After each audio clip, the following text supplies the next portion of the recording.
જય માતા ખેડૂત મિત્રો, આજે તારીખ 25 જૂન 2025 આજની સવારની હવામાન અપડેટની અંદર માહિતી મેળવીએ તો ગુજરાતમાં આજે 24 કલાક દરમિયાન અતિભારે વરસાદનું અનુમાન, કયા ભાગોની અંદર મુશળધાર વરસાદની આજે સંભાવનાઓ છે તેની વિસ્તારથી અપડેટ મેળવીશું. તે ઉપરાંત આગામી દિવસની અંદર ગુજરાતમાં કેવો વરસાદી માહોલ જોવા મળશે. આજે બપોર બાદ ખાસ કરીને ઉત્તર ગુજરાત, મધ્ય ગુજરાત અને પૂર્વ ગુજરાત સાવધાન રહેજો, ભારે વરસાદનું અનુમાન દેખાઈ રહ્યું છે. કયા કયા ભાગોની અંદર વરસાદની શક્યતાઓ છે તેની વિસ્તારથી અપડેટ મેળવીશું. ચેનલમાં નવા હોય તો ચેનલને સબસ્ક્રાઈબ કરી નાખજો અને વિડીયોને લાઈક આપીને તમામ ખેડૂત ભાઈને શેર કરી દેજો. તો મિત્રો, ખાસ કરીને વાત કરીએ તો આજે પણ ગુજરાતના અનેક ભાગોની અંદર ભારે વરસાદ દેખાઈ રહ્યો છે. ખાસ કરીને સિસ્ટમનો ઘેરાવો મધ્ય પૂર્વના ભાગો અને ઉત્તર ગુજરાતની અંદર હાલ જોવા મળી રહ્યો છે. ત્યાં મુશળધાર વરસાદ નોંધાઈ રહ્યો છે. સૌરાષ્ટ્રમાં આજે ઓછી શક્યતા ગણી રહ્યા છે.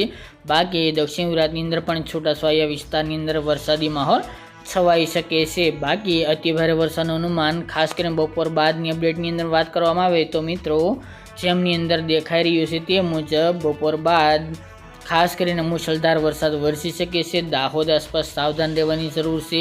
એ સિવાય વડોદરા, બોડેલી, રાજપીપળા, નર્મદા, અમોદ એ વિસ્તાર, ગોધરા, લુણાવાડા, મહીસાગર, પંચમહાલ તેમજ જે મધ્યપ્રદેશ બોર્ડર લાગુ વિસ્તાર છે એરિયા, આ ભાગોની અંદર ખાસ કરીને ભારેથી ભારે વરસાદો પડી શકે છે.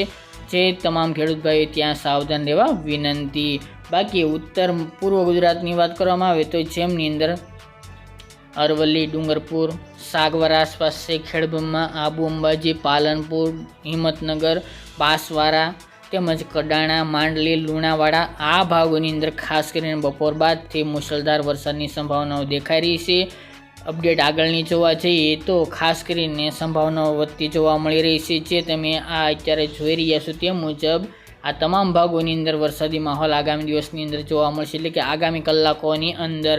બાકી મિત્રો, ખાસ કરીને આજની વાત કરીએ તો સાંજ દરમિયાન વિસ્તારોમાં વધારો થતો જોવા મળશે અને આ સિસ્ટમનો ઘેરાવો આગળ જતો જોવા મળે તેવી સંભાવના રહેલી છે. તો ઉત્તર ગુજરાતના ઘણા બધા ભાગો, જેમાં બનાસકાંઠા હોય એ ભાગ, અરવલ્લીના ભાગોનો ઘણા વિસ્તારનો સમાવેશ દેખાઈ રહ્યો છે. તે ઉપરાંત આગામી સાંજ દરમિયાન રાત્રે દરમિયાનની વાત કરવામાં આવે તો જેમાં અમદાવાદ, નડિયાદ, ધોળકા તેમજ ખેડા, લુણાવાડા, દાહોદ, ગોધરાનો વિસ્તાર છે એ ભાગો, હિંમતનગર, મહેસાણા, વિરમગામ ખાસ કરીને તો જે દેખાઈ રહ્યું છે કપડવંજ હોય એ ભાગો, બાયડ આસપાસના ભાગો, બાંસવાડા, એક દહેગામ આસપાસના ભાગો, માલપુર, લુણાવાડા એ તમામ ભાગોની અંદર ભારેથી ભારે વરસાદો પડી શકે છે. ત્યારબાદ મિત્રો, રાત્રિ દરમિયાન આનું જોર વધુ જોવા મળશે. તેમજ દક્ષિણ ગુજરાતના વિસ્તારોની વાત કરવામાં આવે તો જેમાં સુરત, વલસાડ, નવસારી, તાપી, ડાંગ, ભરૂચ, અંકલેશ્વર આ જે વિસ્તારો છે તેમાં હળવા સામાન્ય મધ્યમ વરસાદો નોંધાઈ શકે છે. વડોદરા અને દાહોદ, ગોધરા વિસ્તાર અને નર્મદા આસપાસના ભાગો, ખાસ કરીને જે ગોળ રાઉન્ડ કરેલું છે એ ભાગોની અંદર વરસાદની શક્યતાઓ હાલ વધુ માની રહ્યા છીએ. ત્યારબાદ મિત્રો, વરસાદનું જોર ઘટી શકે છે આગામી દિવસની અંદર. તેમજ મિત્રો, વરસાદી સિસ્ટમ પણ દૂર જતી જોવા મળે તેવી સંભાવના છે. પરંતુ ગઈકાલના રોજ દરમિયાન ગુજરાતના અનેક ભાગોની અંદર છૂટાછવાયા ભાગોની અંદર વરસાદની સંભાવના હાલ દેખાઈ રહી છે. તેમજ મિત્રો, વરસાદનો નવો રાઉન્ડ પણ આવી રહ્યો છે, જેની તમામે તાત્કાલિક નોંધ લેવી. આગામી મિત્રો 26 તારીખથી ફરીવાર ભારે વરસાદનું અનુમાન દેખાઈ રહ્યું છે. એમાં ઉત્તર ગુજરાતનો સમાવેશ જોવા મળી રહ્યો છે. ઉત્તર ગુજરાતવાસીઓ સાવધાન રહેજો.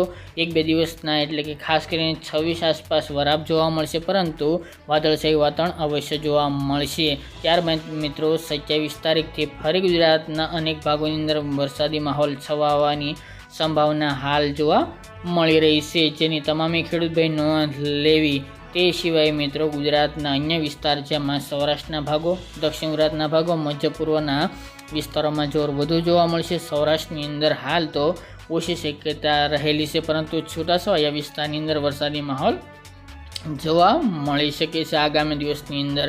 તે ઉપરાંત આપણે જણાવી રહ્યા છીએ તે મુજબ કે જુલાઈ મહિનાની અંદર પણ ભારેથી ભારે વરસાદો નોંધાઈ શકે છે. 2-3 જુલાઈથી ફરીવાર વરસાદી માહોલ છવાવાની સંભાવના દેખાઈ રહી છે, જેની તમામે ખેડૂત ભાઈ નોંધ લેવી.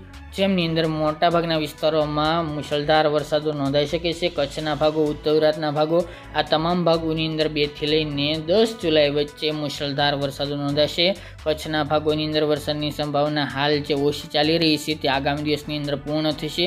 ત્યારબાદ મિત્રો જે વિસ્તારની અંદર હાલ તો વરસાદી માહોલ છે તેમાં આગામી રાઉન્ડની અંદર ઓછો લાભ મળશે, તેમાં વરાપ જોવા મળશે. પરંતુ હમણાં 10 જુલાઈ સુધી વરાપની કોઈ સંભાવના નથી. પરંતુ જે વિસ્તારોમાં જે વાવણી લાયક વરસાદો બાકી છે તે આગામી સિસ્ટમની અસર જોવા મળશે. કચ્છના ભાગોની અંદર ખાસ કરીને ઉત્તર ગુજરાત અને પશ્ચિમ સૌરાષ્ટ્રના ભાગોની અંદર સારા વરસાદનું હાલ અપડેટ જોવા મળી રહી છે. 2-3 જુલાઈથી એક મોટો રાઉન્ડ આવી રહ્યો છે. જે સિસ્ટમ તમે આ જોઈ રહ્યા છો તે આગળ આવશે અને ખાસ કરીને આ બાજુ આવવાની છે ગુજરાત તરફ, જેમની નોંધ ખેડૂત ભાઈઓએ લેવી જરૂરી છે. કારણ કે મુશળધાર વરસાદ વરસી શકે છે ઘણા બધા વિસ્તારોની અંદર અને ભારેથી અતિ ભારે વરસાદો પડે તેવી શક્યતા હાલ અમે માની રહ્યા છે. બાકી વિશેષ માહિતી આગામી દિવસની અંદર જણાવતા રહીશું મિત્રો.